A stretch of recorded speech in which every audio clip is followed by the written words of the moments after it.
Pers, Ibu Nini Rahayu, beserta jajaran pengurus Dewan Pers, yang saya hormati Ketua PWI Pusat, Bapak Henry Cihabangun, beserta jajaran pengurus, seluruh tokoh pers yang hadir, rekan-rekan wartawan, Bapak Ibu hadirin undangan yang berbahagia.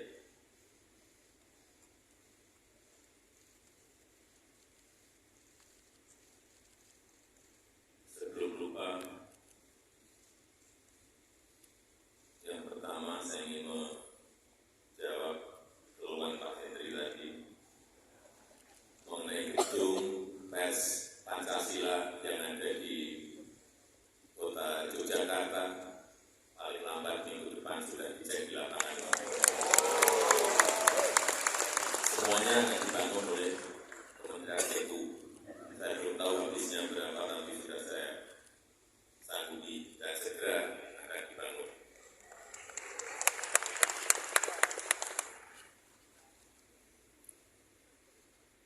Pertama-tama, atas nama rakyat, atas nama pemerintah, saya menyampaikan selamat Hari Pers Nasional 2024, dan saya juga mengucapkan terima kasih pada seluruh insan pers yang secara konsisten menemani masyarakat dalam kehidupan berdemokrasi. Saya juga berterima kasih kepada pers yang turut mengawal pemilihan umum 2024 yang baru saja kita jalani.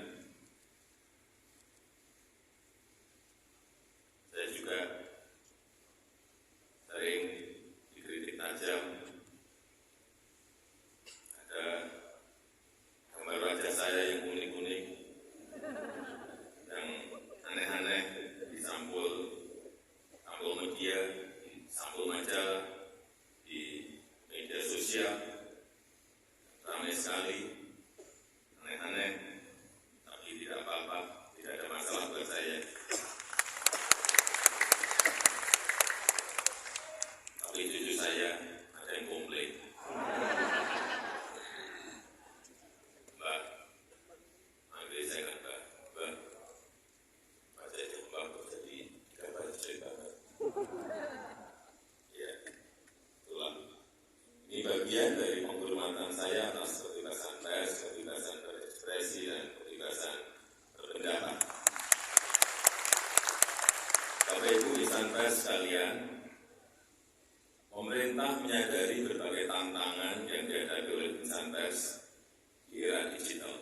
Karena itu, pers terus berupaya oleh sebab itu, pemerintah terus berupaya untuk mendukung ekosistem pers yang adaptif dengan tetap menghormati kebebasan pers.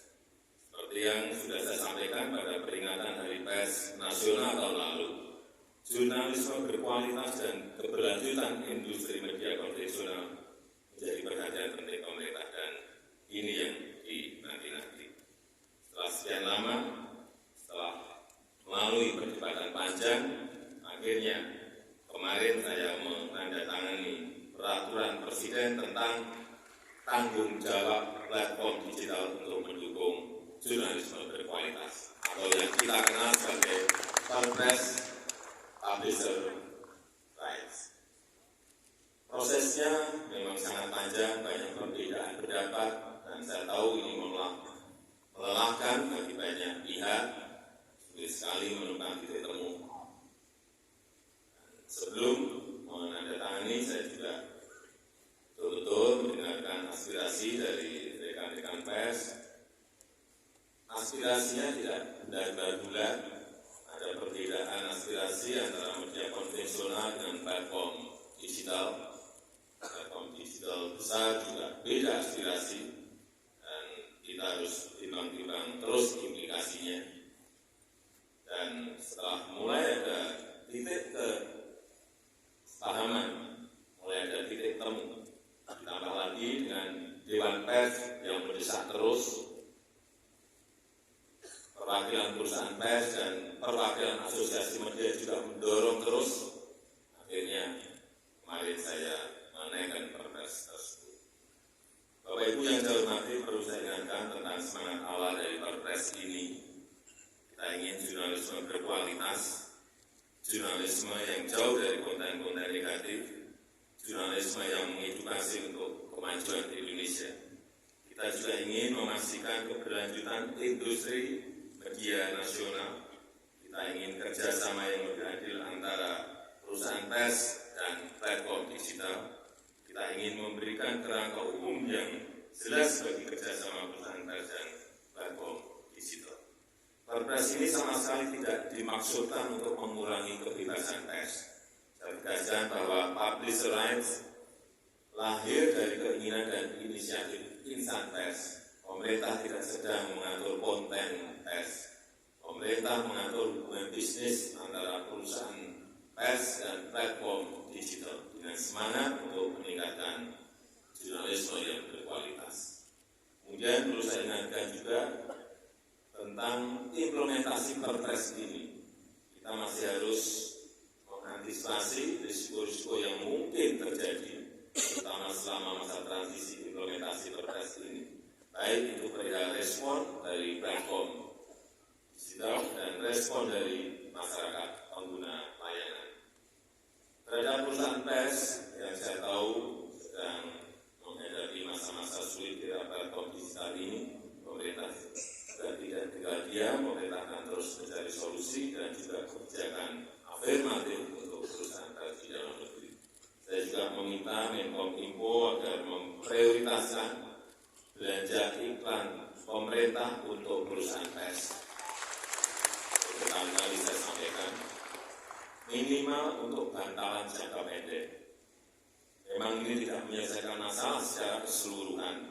Perusahaan pers dan kita semua tetap harus memikirkan bagaimana menghadapi transformasi digital ini. Dan pada rekan-rekan kreator konten yang kabarnya khawatir terhadap Perpres ini, saya sampaikan bahwa Perpres ini tidak berlaku untuk kreator konten. Silakan dilanjutkan kerjasama yang selama ini sudah berjalan dengan platform digital. Silakan lanjut terus. Kalau memang ya ada masalah. Bapak Ibu insan pers yang saya banggakan, terakhir saya ingin menitip dua pesan. Pertama, pers harus tetap menjadi salah satu pilar menjaga demokrasi. Pers harus menjadi rumah bersama untuk menjadikan informasi. Beritakanlah fakta-fakta apa adanya, tapi bukan mengada-ada, bukan asumsi-asumsi, bukan seolah-olah ada.